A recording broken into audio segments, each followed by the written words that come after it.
इसकी तामीर का जिम्मा FWO ने लिया। इस सड़क पर तेजी से काम शुरू हो गया। इस सड़क से जेलम, पिंड दादर खान, मीरपुर, कुशाब, सरगोदा समेत 15 लाख लोगों ने मुस्तफीद होना था।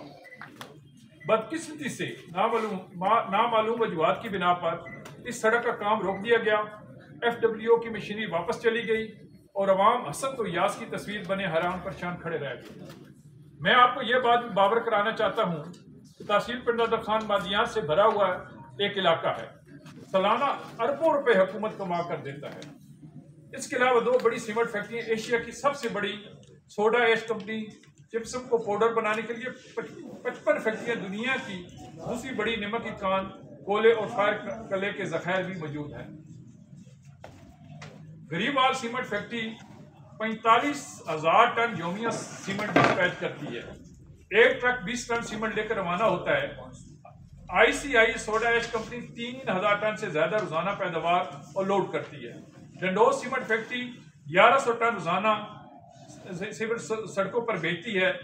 3600 टन चिप्सन 55 फैक्ट्री पर इसी सड़क से गुजर कर जाता है और रोजाना 10,000 टन से ज्यादा नमक का वजन ये सड़कें बर्दाश्त करती हैं।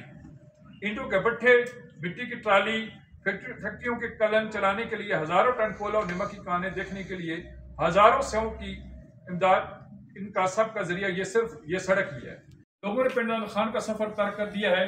दुनिया की दूसरी बड़ी 60 माइल क्यूड़ा का विजिटिंग एरिया वीरान हो गया है। पिंड दादर खान बदतरीन माशी जवाल के दौर से गुजर रहा है। अगर फौरी तौर पर सड़क पर काम शुरू ना हुआ और मुकर्रर मुद्दत के अंदर यह सड़क तामीर ना हुई तो यह तहसील और उसके जखायर और जराए बर्बाद होकर रह जाएंगे।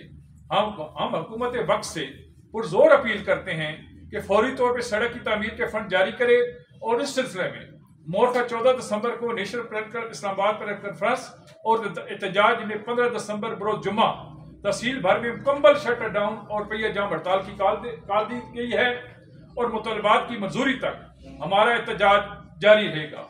हम नहीं चाहते कि तहसील की आवाम कोई इंतहाई कदम उठाते हुए GT रोड और मोटरवे को ब्लॉक कर दें, पूरे मुल्क की नमक की सप्लाई को मुअत्तल कर दें, सोडा ऐश और सीमेंट तहसील से बाहर ना जाने दें। अगर हमारे हाल पर रहम खाते ये फंड जारी ना हुए तो हम मजबूर होंगे और इंतहाई कदम उठाकर मोटरवे और GT रोड ब्लॉक कर दिया जाएगा। इसके अलावा पार्लियामेंट हाउस के सामने तहसील पिंड दादर खान के लोग धरना देने का ऑप्शन भी मौजूद रखते हैं।